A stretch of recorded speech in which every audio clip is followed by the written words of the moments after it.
Bruchim Aboim, B'Shem Hashem. B'Shem Egen Shir Torah, Moses Boston, I'd like to welcome everyone to tonight's shir. We'd like to welcome Rabbi Becher once again to speak with us. We'd like to give a big yashikayach to Rabbi Tzal Klein for sponsoring tonight's shir. Lili Nishmas, Rabbi Chaim Alozaber, and Shimshon Ayez, Chaim Avrocha. To Nishmos Etzuru, Rabbi Tzara Chaim. To have the great schus of sponsoring a shir, call Egen Shir Torah at 718-851-8651 or email ist@yeshivanet.com. Tonight we have the cover to have with us once again Rabbi Mordechai Becher, Shlita, noted international speaker, speak on arguments without animosity. It's my cover to call on Rabbi Becher for tonight's Rosh.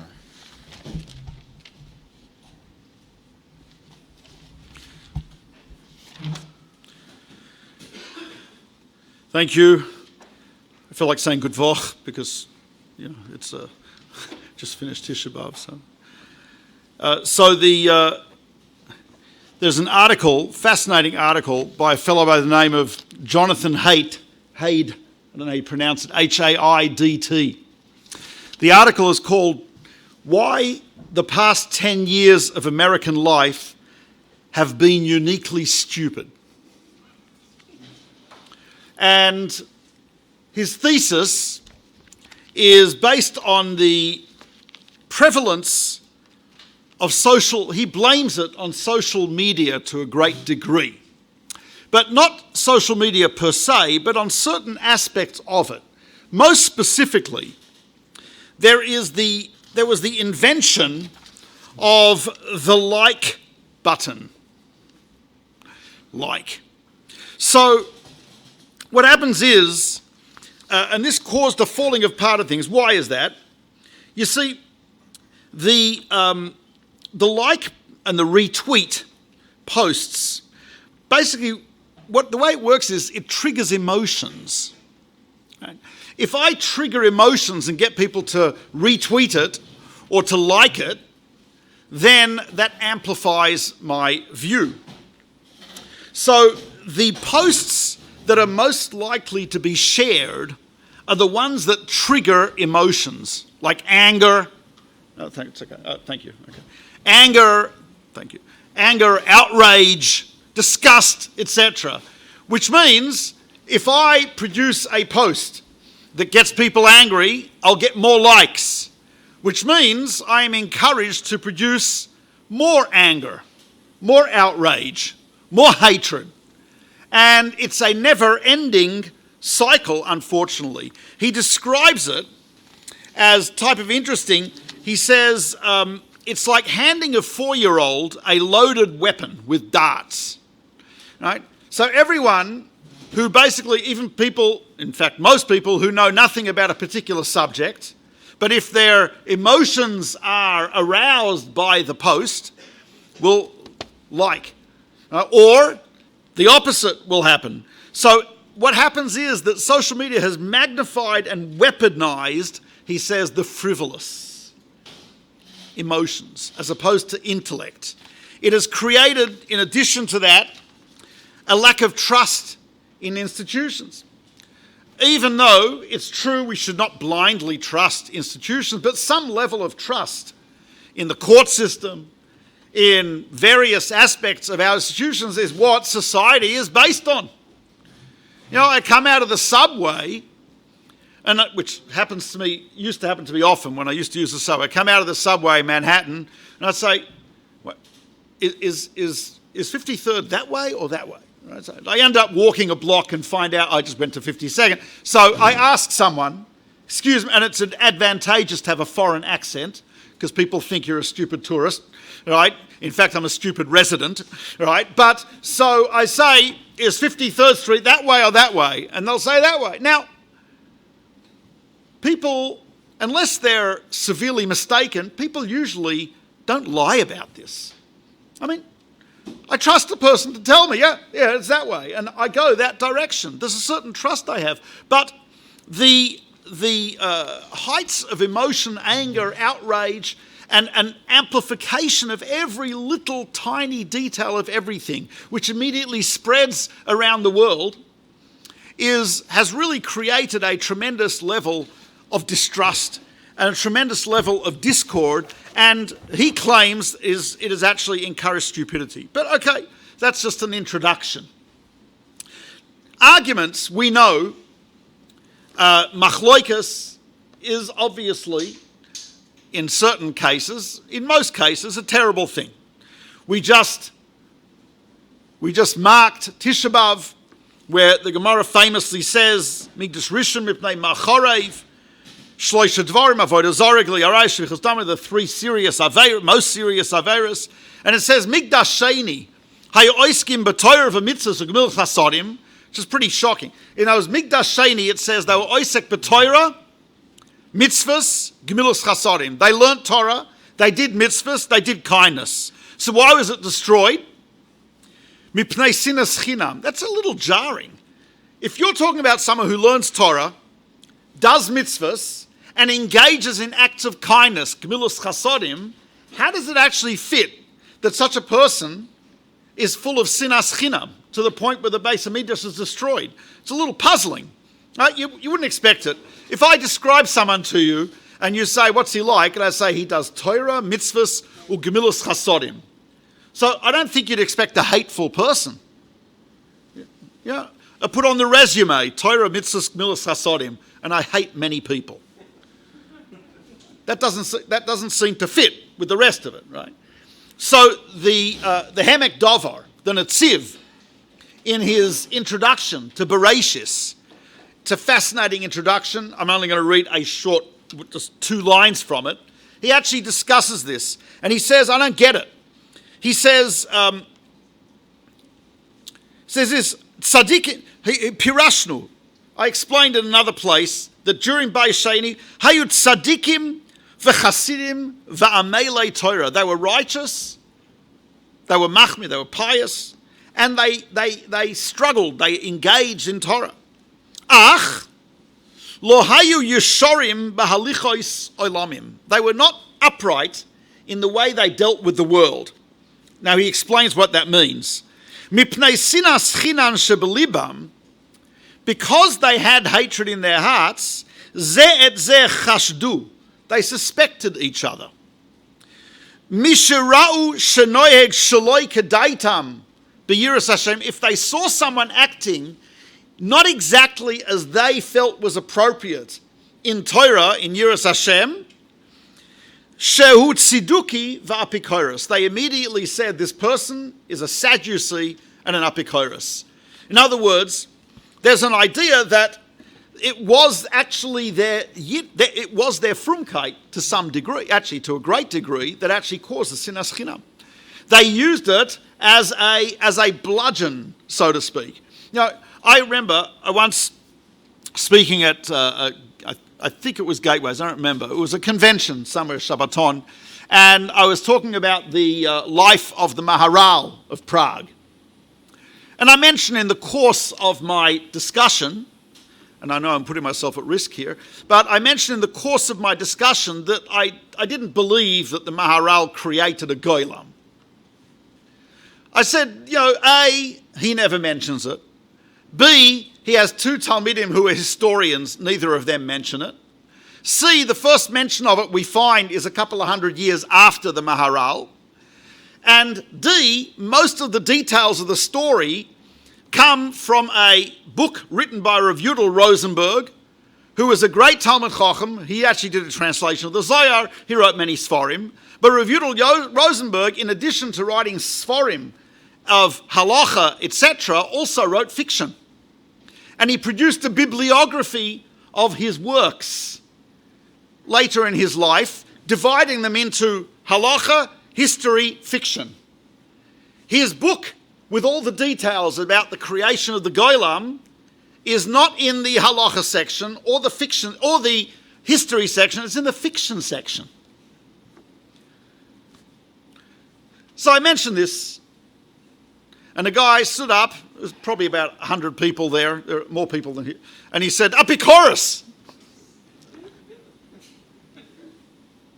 Now, type of interesting, I'm wondering which one of the 13 Ikrei Emunah the Rambam wrote I find it hard to believe the Rambam would have believed it either. But which one of the Yud Gimel Ikrim was I a kofer in? I disagree with something which is a deeply felt belief that you've had since you were a kid. That doesn't make me an apikoros. Not everything that you believe since you were a child is halacha l'Moshe Sinai. Now, there are plenty of things we learnt in cheder, maybe we learnt in school, which, I don't know, maybe yes, maybe no, I don't know. Maybe the Rebbe had a bad day that day. They say the Gra used to only stand up for one of his Rebbeim, his first grade Rebbe. I don't know if they had grades then. Why? He said, why? He taught me Aleph Beis. So he's the only person I can say absolutely taught me absolute MS. Aleph, Beis, Gimel, no questions, right? That's for sure. He says, everyone else, who knows? Yeah, maybe, yeah, it's arguable. But what the Hemek Dovar is saying, the Netziv is saying, is that to someone disagrees with me, someone disagrees even with a deeply held belief I've had for years, etc., that doesn't make him or her an apikoros, does not make them a tziduki, does not make them a rosha marusha, right? So again, that's important. So we know that the dangers of it, as we see from the Churban Bayis Sheni. We also know, famously, that even people who are learning together, as we learnt in Yevomus, whatever it was, 2 months ago, I don't remember, right? But the Gemara says that Shnei Mesa'elef Zugim Talmidim Haila Rabbi Akiva, right? That the 12,000 Chivrusas that Rabbi Akiva had, his students, right? Shloi Nagu Kovad Zebazeh. They didn't have respect for each other. I don't know what it means exactly, but they didn't have sufficient respect as should be expected from Talmidim of Rabbi Akiva in that base medrash, etc. Right? Clearly, also it's a medrash Rabbah. Rabbi Omer Godel Ashalom says this. It's an amazing thing. Afilu Yisrael oivdim avodas kachavim. Even if the Jews are idolaters, v'shalom beinehem, but there is peace amongst them. Amar Amakom Kiviyachol Eni Yachol Lishlot Bahem Kaven Shashalom Bahem. Hashem says, I cannot exert my power over them to destroy them. Why? Because there's Shalom. Amazing. And the Gemara actually talks about this. It says at a time of one king, so the Jews lost no battles, they lost no one to war, etc. Why? Why? Because there was unity amongst them.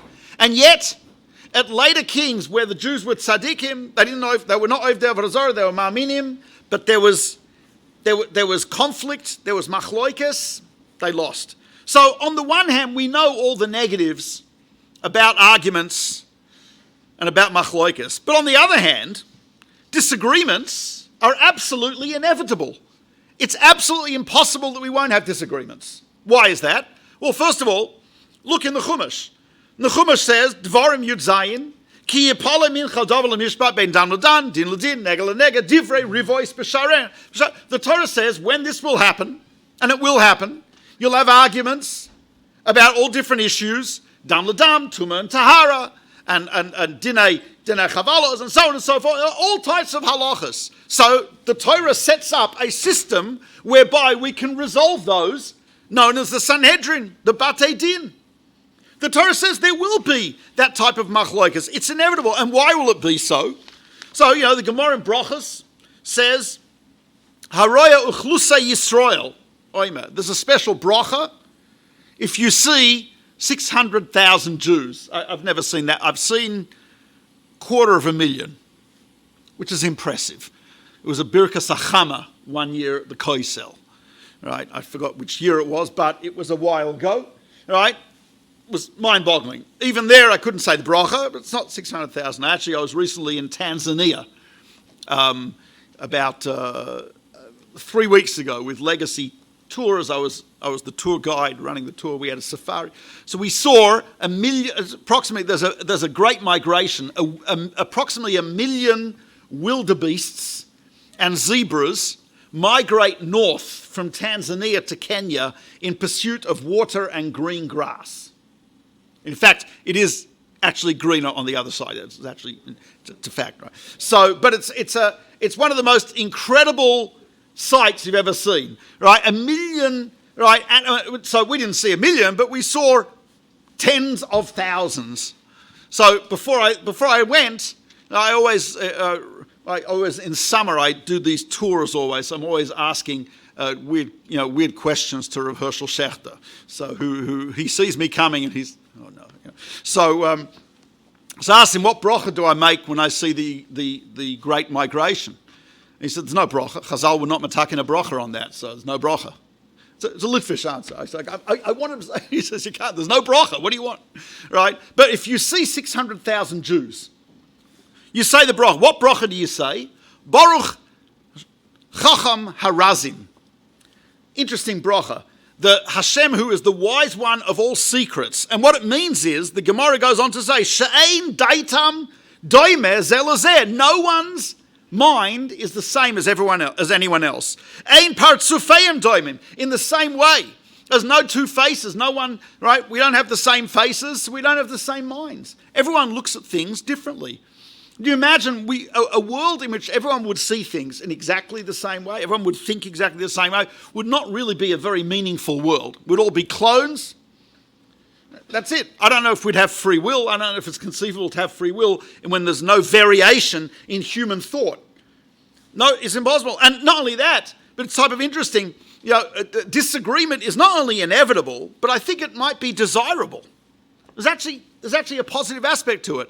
In again, the Netziv, when it comes to the Dor Flaga, Migdal Bavel.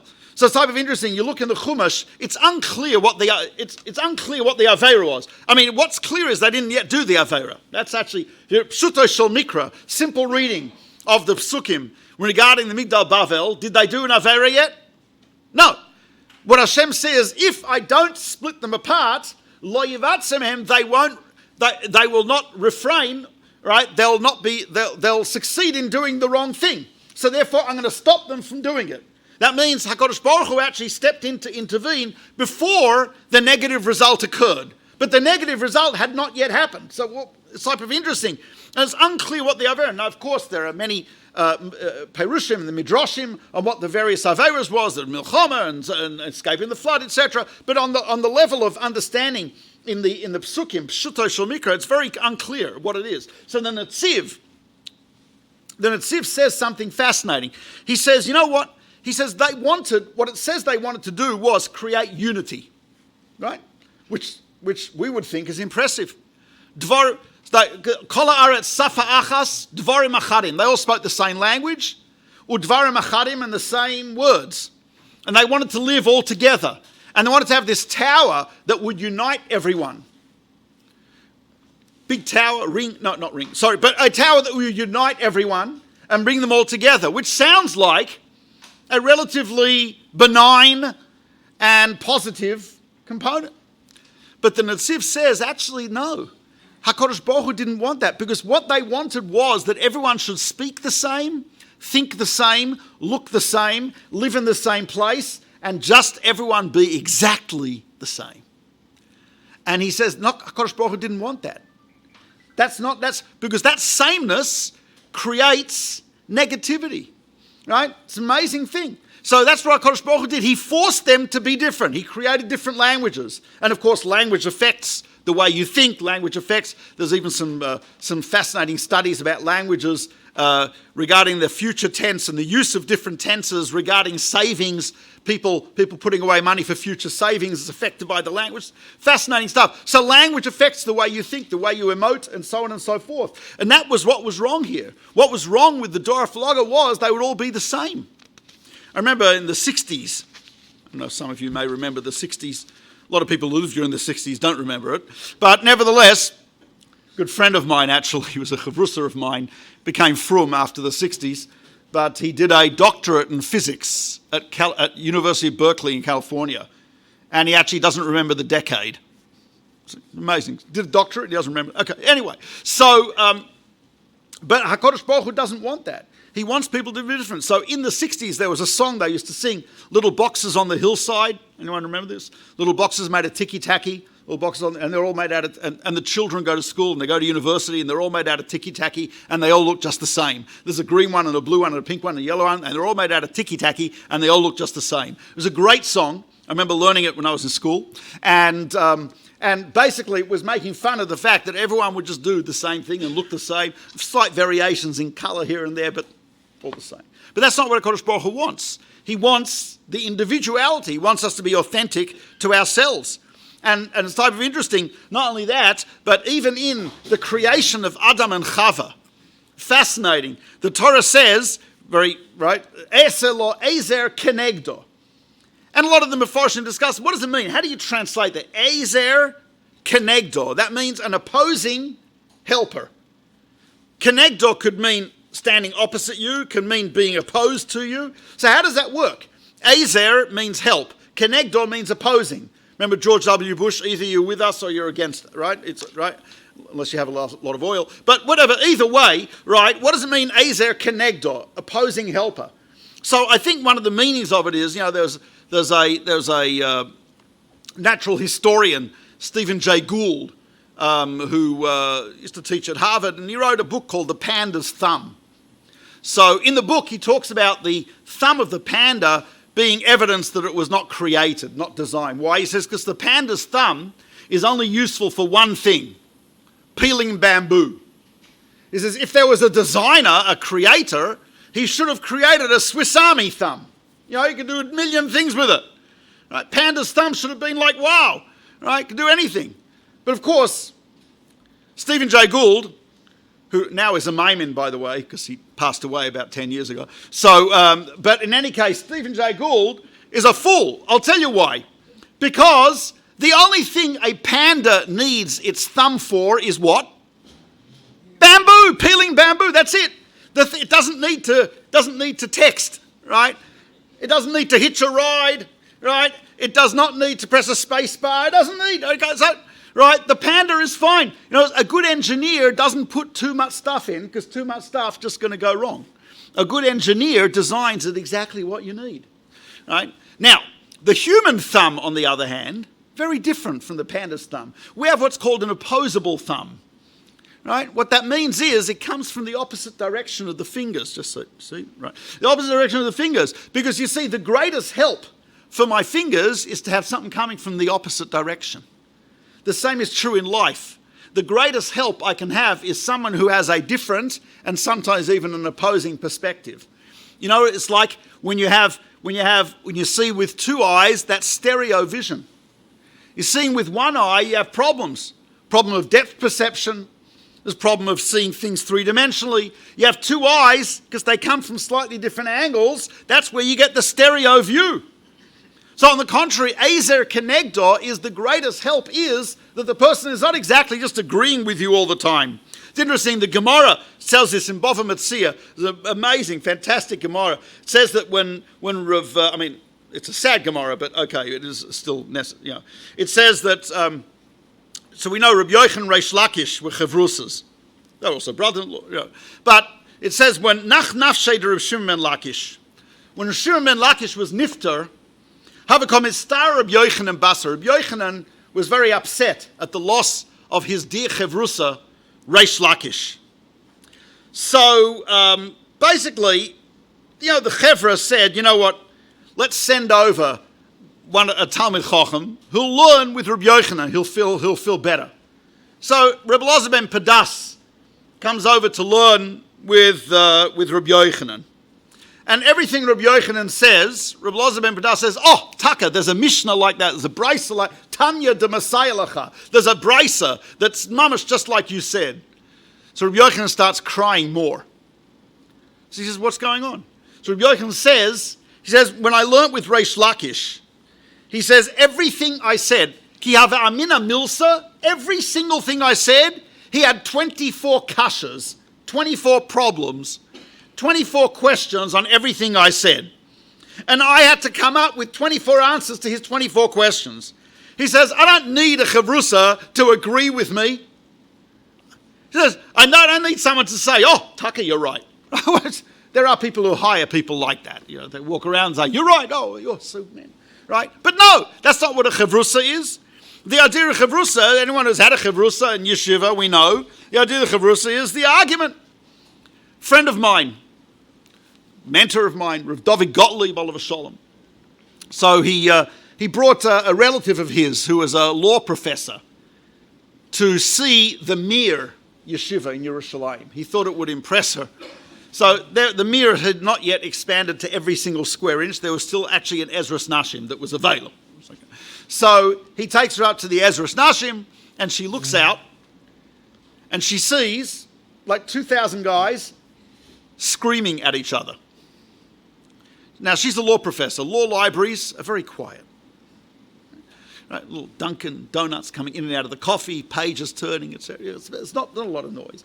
Mere yeshiva, any yeshiva, it's the exact opposite. Cacophony, it's great. And she looks at him and she says, why do they hate each other? And he says, hate each other? Why do you say that? She said, well, they're screaming at each other. She says, no, all these people are the best of friends.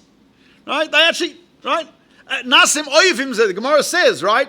Avu b'noi, Rav talmidoi, like oivim b'shar, they're enemies when they're arguing, but nasim oivim, they love each other.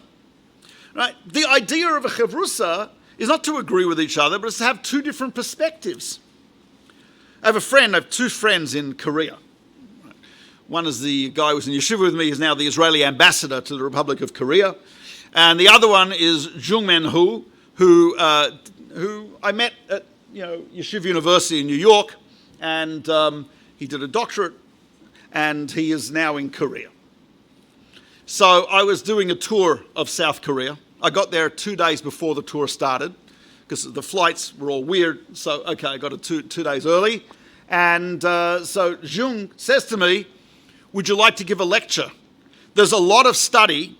The university is called Samyuk University, Republic of Korea, has done a lot of studies on what is the most effective method of absorbing and remembering material.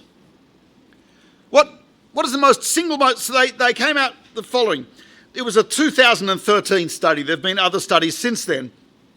They basically studied the rate of memory formation in the brain 24 hours after studying in various ways. They gave people tests 24 hours later. So some people studied by reading, some people by audiovisual, some people watched a demonstration, some people listened to a lecture, some people discussed it with someone else, and some people actually taught the material. Okay? So, not rocket science here. What they found was this. Reading, 5%. Lecture explanations, someone lecturing to you and giving you the explanations, 5% memory retention 24 hours later. Reading the material yourself, 10%. Audio-visual, 20%. Demonstrations, 30%. Discussion between two people, 75%. If you had to teach the material you had to teach, that was a 90% retention rate. So it reminds you of the Gemara, right? Harbe Torah lamadati meraboisai, mechaverai yoser mechaverai, umetalmidai yoser mekulam.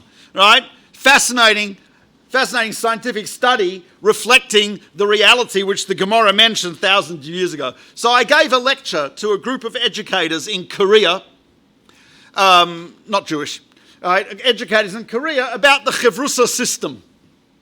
They were interested in how does it work in the yeshivas, what exactly is it, what do you do, what's the source of it, how does the Chavrusa system work? And I mentioned to them that there are 6 benefits primarily in the Chavrusa system. Number 1, listening. Listening. If you want to argue with someone without animosity, that requires listening. Paying attention to what the other person said. Sometimes it used to annoy me, but sometimes a chavrusa, there are some chavrusas like hotheads. You say a word, and he immediately says, "I know what you're going to say." Right? You're going to say this. No, Toysa says not like. How about listening to what I said first? Right? Not everyone. There's actually a great story. Rabbi Cheskel Abramsky, great Rabbi Cheskel, Chazon Yecheskel, and Tosefta. So he was giving a shiur in London. In the middle of the shiur, he looks over, he sees someone in the shiur, and he just looks at them and, carries on the shiur. At the end of the shir, this Rav, who he looked at in the middle of the shir, comes over to him afterwards, and Rabbi Cheskel Abramsky says, the answer is Tosfos in Gittin, right, who says this and this and this, and that's the answer to the question you were going to ask me. And he said, how did you that was the answer to the question. He said, how did you know? He says, as soon as I said what I said, I saw your eyebrows rise. I said, he's a Rav Rishul, that means he's probably giving a Daf Yomi shir. And I figured to myself, what I said sounds a little bit not like it says in the Gemara in Daf Yomi of yesterday. He says, but there's a Tosfos, another Masechta that answers it, and it's Meyashev. What I said is based on that Tosfos, and it works well. And the guy said, the Rav said, yeah. Right, now most of us are not Rabbi Cheskel Abramsky. Right, I did see people raise their eyebrows. Don't worry, can ask you a question afterwards. I'm not going to. Right, but with a chavrusa, part of the thing that you learn, one of the things you learn from the process of a chavrusa is to listen to the other person. Right, that's really important to know what they're saying. That's one of the ways of reducing animosity. In other words, to entertain the possibility, let me hear what he's saying. Right? Sometimes we have the reaction, someone says a word and it's a trigger word, right? And that trigger word just sets, he's an apikoros, or this or that, he's totally off, etc. No. Right? Listen to the whole thing. Ignore the trigger words, right? And listen to the entire statement. And maybe, just maybe, he's making sense. Articulating. When you have a chavrusa, you've got to articulate. You've got to be able to explain what you're thinking. You know what I mean? No, I don't know what you mean. Please explain. Articulation is also very important. When you have animosity, very often comes from people making assumptions. If you articulate well, if you explain well, then there's very often will reduce the animosity. Wondering about things, focusing on things, supporting someone and challenging someone. So, part of it also is, and this is what we learn from the Talmidim of Rabbi Akiva, who, by the way, the Gemara says, Shnei Masa Elef Zugim Talmidim. The Gemara doesn't say he had 24,000 students. It says he had 12,000 pairs of students. Even then, Jews came in pairs, right? Chevrusas, right? The Talmidim were chevrusas. But it's interesting, Lo Nagu Koved Zebazer. One of the ideas is that when you are arguing with someone, there's got to be a level of humility and derech eretz. Humility means that entertain the possibility that I might be wrong. I mean, not me, obviously, but the rest of you, right? But to entertain the possibility that maybe the other person has said something which is true. Look at right, the Gemara, famous Gemara in Eruvin, right, where Beis Shammai and Beis Hillel argue, was it 3.5 years? 3 years they're arguing. That's a long argument. 3 years, right? Actually, the truth is we've outdone them. I think there are machlokesism around in our world which are much like. But okay, right, 3 years they're arguing. And the Gemara says the bas kol comes out and says halachas like Beis Hillel, etc. Right, and it's a good question. Why do you need a bas kol if they were the majority? Tosfos deals with that. But one of the ideas the Gemara says is mipnei ma zachu Beis Hillel likba halacha kamoisem. Why was Beis Hillel zoiche? What was their schus? What was their merit that the halacha was like them in almost all cases except for 18? Right? It says, Mipnei shenoichin va'aluvim hayu. They were, noichim means pleasant, va'aluvim and humble.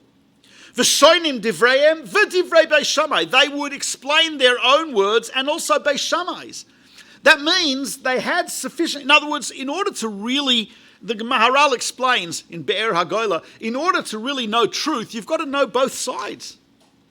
I can't really be convinced that my understanding is right unless your question has been entertained by me, unless your view has been entertained by me. We find this in halacha. There's a major problem. The Gemara in Harayos, which talks about, as you know, the Masechta is about mistakes made by the Sanhedrin.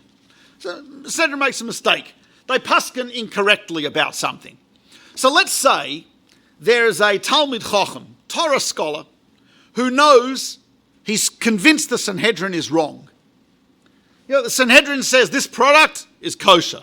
He says, what are they out of their mind? That's wrong, right? And he tells his shul, don't eat this product. It's not kosher. What is such a person called? This is Zaken Mamre, isn't he? Zaken Mamre means he's a rebellious elder to capital punishment, chiyuv misa. It's in Davish and Agel Kores, but whatever, right? But it's certainly, it's a Chiyuv Misa, it's a Zaken Mamre. But the Gemara says this. The Gemara says, well, what if they say the following? They say it's kosher.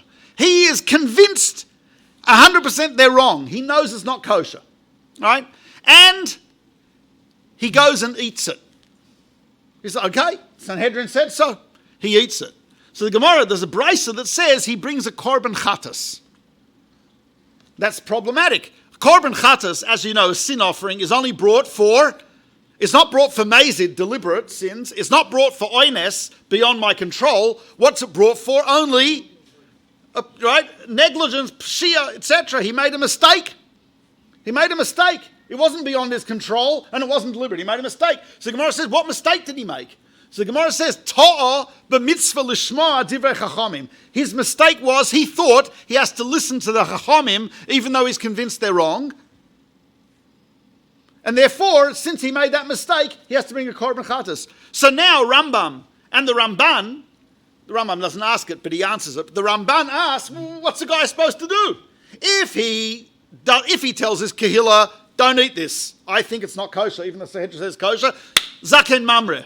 Rebellious elder. If he eats it, what happens? Korban chatas. He brings a sin offering. So what's he? He's caught between Scylla and Charybdis, the rock and the hard place. What's he supposed to do? So the Rambam and the Ramban both point out the following. They said, until he has argued with the Sanhedrin, he must follow his own conscience. He's mechuyev to go to the Sanhedrin, present his opinion, his dissenting opinion. If then they heard his opinion and outvoted him, and then he pursues his own opinion, it's a zaken mamre. But until he's argued with them, until he's presented it to them, he's not a zaken mamre, he has to follow his conscience. Is this clear? In other words, like this, the validity of the psak of the Sanhedrin, the validity of the Sanhedrin's vote, it's only valid if they've heard the opinion of the objectors. If they never heard his objection, they never heard his claim, they never heard his view, then their vote is not quite perfect. It's not complete. Right? Does that make sense? Right? That's the same reason why when the Sanhedrin, when they're rendering opinions, they're sitting there, right? Who gives the first opinion? Who speaks first in the Sanhedrin? The most junior member. Why the most junior member? Because if the most senior member speaks first, so the guy without all the grey hairs will say, what do I know? He's probably right. So he'll suppress his opinion. We don't want his opinion suppressed. We want him to express his opinion. Because only when the majority has heard the voice of the minority can the majority be considered valid. And therefore he's a zaket. Once they've heard his claim and outvoted him, he must have the humility to say, okay, there's 23 or 71 people just as smart as me. They all they heard what I said. They disagree. If he, at that point, pursues his own agenda, he's a zaken mamre, he's a rebellious elder. But until that point, he must follow his own conscience. But again, what we see from here is a major and fascinating point, that the validity of an opinion, it's not completely valid if you haven't heard the dissenting opinion. Right? I'm convinced I'm right. You know why I'm convinced I'm right? Because I never heard what you said. I'm not interested in hearing what you said. I'm not interested in listening to you. So how do I know I'm right? So there's part of it is that when we are involved in an argument, and we often get involved in arguments, it's important for us to try and to put effort into understanding what the other person thinks. There's what we call nuance. Right? It's a fascinating Rashi in Ksuvas. The Gemara in Ksuvas talks about the fact that it's always, there's a preference. Rashi says there's a preference. If you got two Amoraim arguing about what a Tana said, right? In other words, Trei Amoira Libet Tana, two Amoraim. One says he said this, the other says he said that. Or you could say the two Amoraim have an independent argument, machloikas in svara, in logic with each other. Which is better? Which is better? To say they have an argument with each other in logic, or to say they're arguing about what someone else said? So Rashi says it's always preferable to say they're arguing in logic rather than they're arguing about what someone else said. Because when they're arguing about what someone else said, he says one's true, one's false. One's emes, one's sheker. If they're arguing in svara, in logic, he says, you know what? People's minds see things differently. Logic sometimes in one case can lead me to this idea. If it's a slight variation in the case, it can lead to another idea. He says there we'd say Elu va'elu, divrei Elohim chaim. They're both the words of Hashem.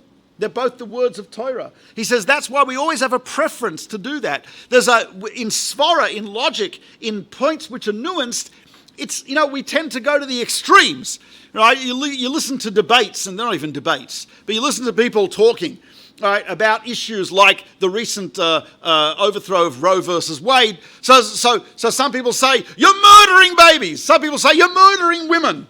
Okay, no one's, you know what I mean?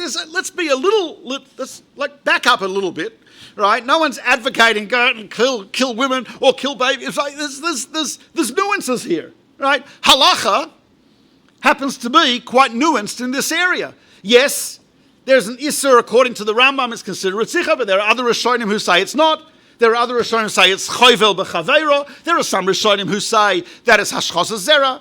There are some, right, Rishonim who hold, the Goinim who hold that it's before 40 days, maybe Mutter. There's many different variations. And what's considered the danger to the mother, is psychological danger considered a factor? Many poskim say yes. Not everyone, but I mean, it's a nuanced idea. Right? We shouldn't be immediately grasp the extreme.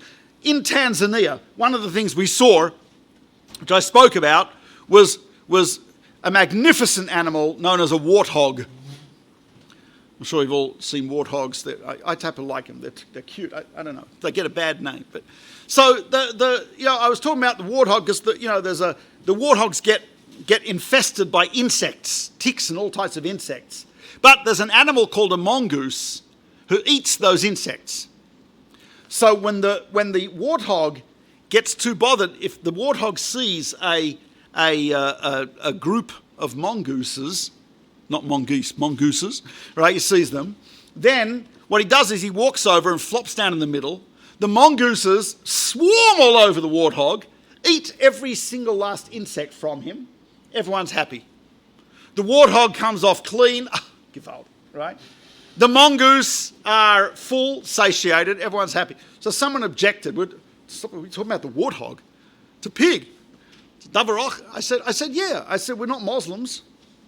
I said, what are you talking about? I said, look, when we say, the Maral points this out, when we say an animal is tomei, do we mean that you have to stay away from it? You can't look at it. You can't go near it. You can't use, can you throw a football around? Made a pigskin, right? Pigskin wallet.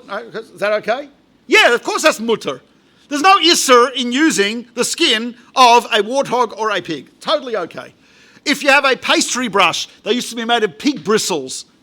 Is that kosher? My wife would kill me if I brought it into the kitchen, but it's kosher. Totally fine. 100%. Pig bristle, pastry brush. Nowadays, Baruch Hashem, we use silicone. Right, fine. But I mean, that's fine. It's not haram. Haram means, pig, just stay away from. No, right? The Maharal says everything in the world has different components. When you say an animal is tomei, it doesn't mean every single aspect of it is tomei. If you touch a live pig, you don't get, it's not tomei, it's no tumor. A little sheretz, which is dead, yeah, it can become tomei, right? It's choik, I don't know, I don't understand it, right? But it's not like, so it's nuanced. He says when you say an animal is a tohor animal, does that mean every single part of the animal is okay? No. Chaylev, dam, gidanashe. Right? There's a whole bunch of things which are osir and tomei in a tahor animal. So the Maharal says, he says that's how we have to look at reality. Reality is complex. He says when you have a machloikas, he says one sage is looking at one aspect of that reality, and he says that is the essential primary characteristic of this animal is tomei. And he's right.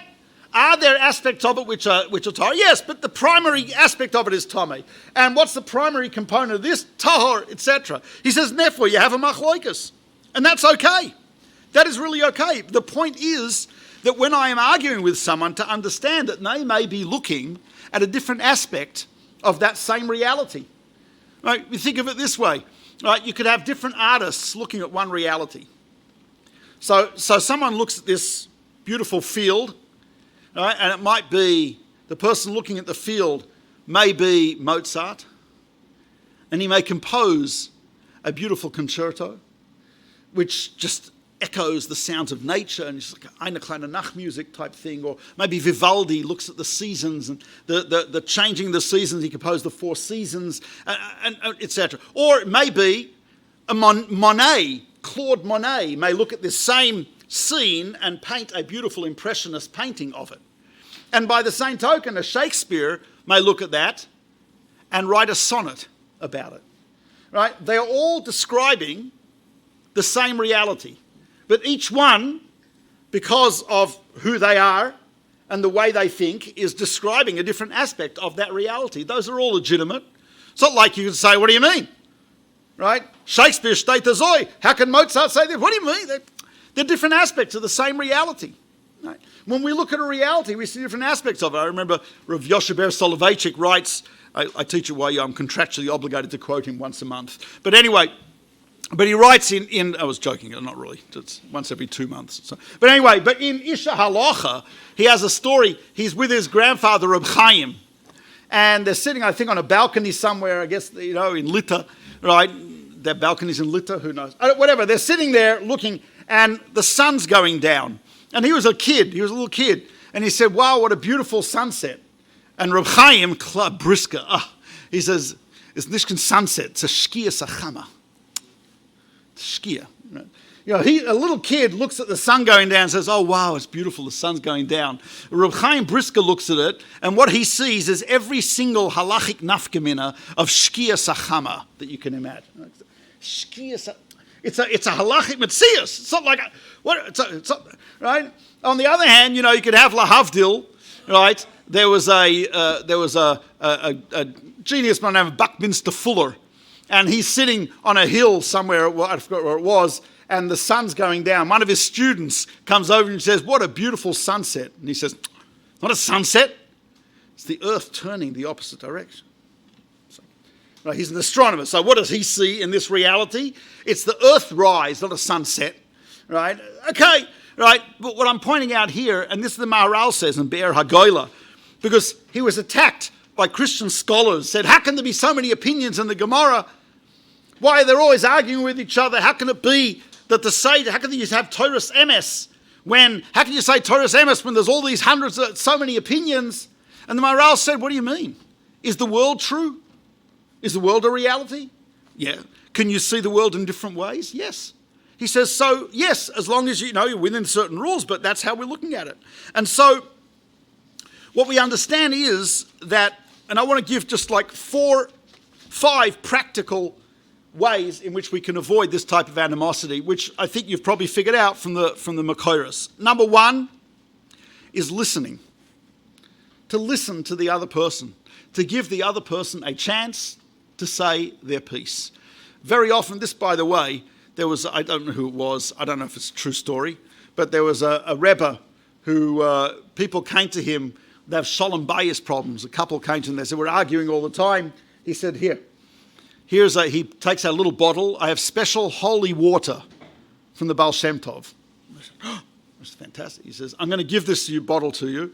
He says, as soon as you are about to argue, each of you take a swig of the water and hold it in your mouth and look at each other for as long as possible.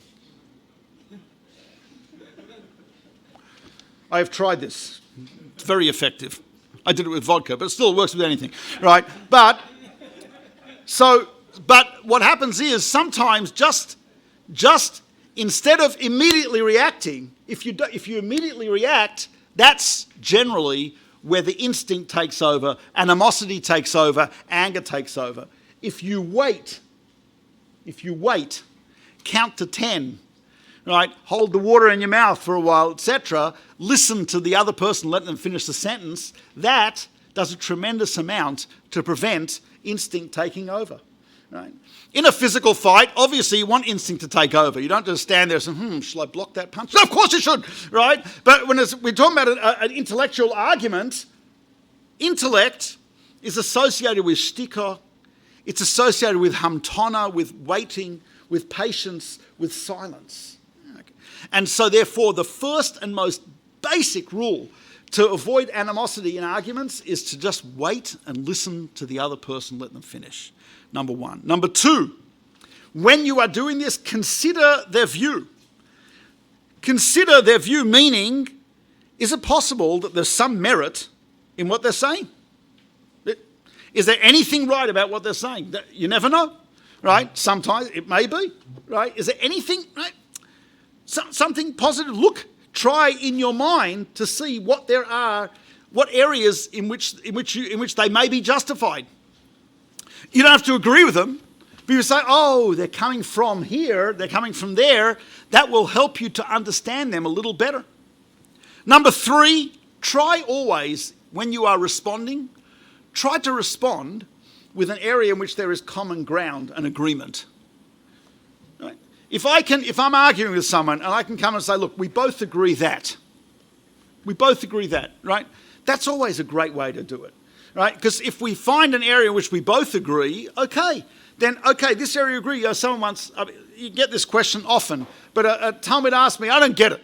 He says, you have this machloikas, right, massive Chazon Ish and Rosh Shlomo Zalman Auerbach, arguing about something as fundamental as electricity on Shabbos. You know, it's famous machloikas, Chazon Ish says boine, Rosh Shlomo Zalman Auerbach says maybe derabanan. You know, it's like, okay. So I said, listen, think of it this way. There's a huge pyramid.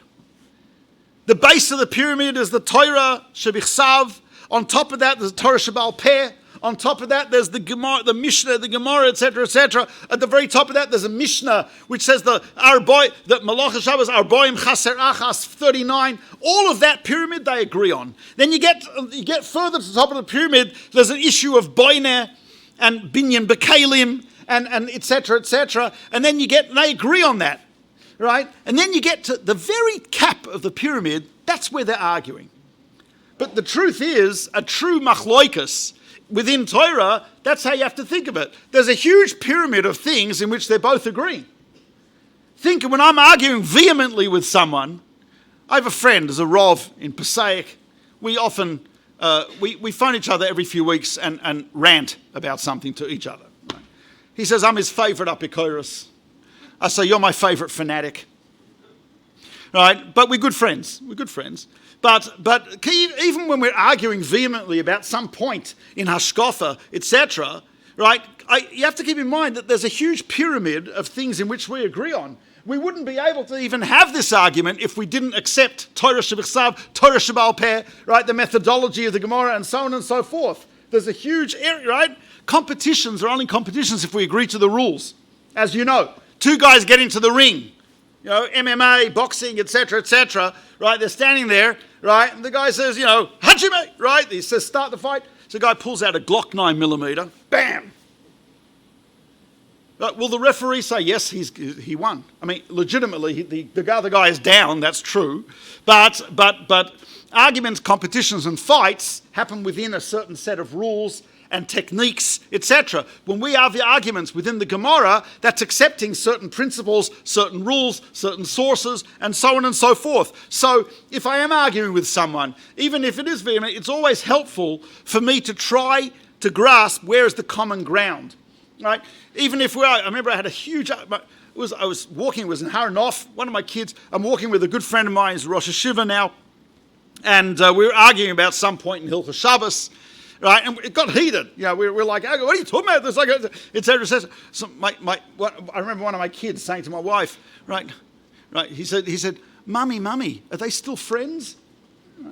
Right, Abba's still friends with, so yeah, we're still friends, right? But again, to keep in mind the fact that if we were able to argue about soichet, I remember it was about something with schita, with artificial fabrics, whatever, right? But to have such an argument requires massive amounts of agreement.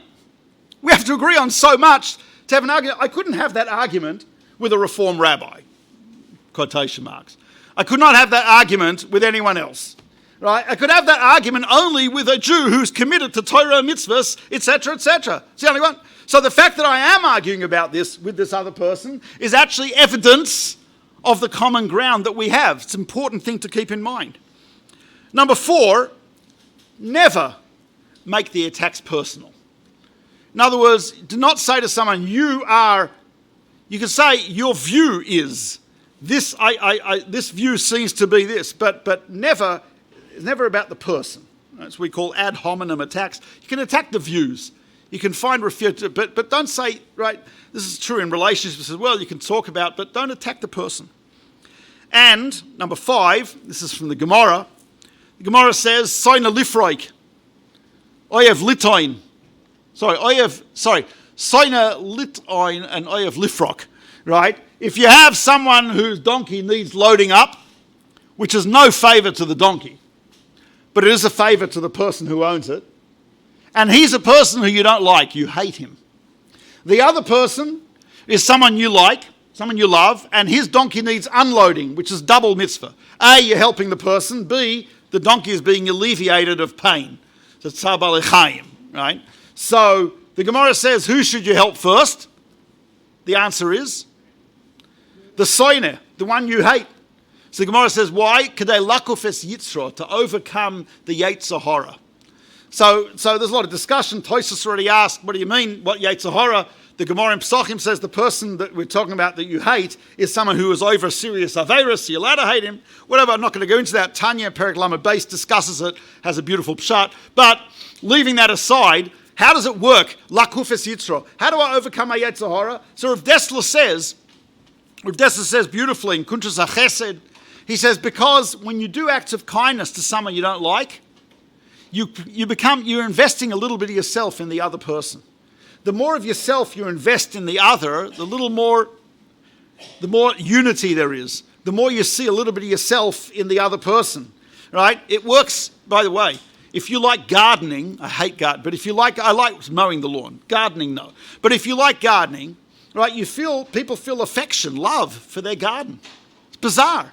It's plants, right? The plants don't have emotions. I'm pretty sure they don't, right? They don't have emotions. Plants. The answer is, Rav Dessler says, because you've invested yourself in it, so it's a little bit of this. It's a little bit of self-love, right? Because you see some of yourself in the garden. So invest yourself in those that you disagree with. Invest yourself in those that you don't like. The Gemara says, "Kedei lakuf es yitzro," that will overcome the hatred and the animosity. So that's a little bit of an introduction to the subject. The rest is commentary, as Hillel said. Go and learn. Thank you very much for coming, and for all the thousands who are watching, thank you. This is what I was told to believe, but okay. And thank you very much. Kol Tov.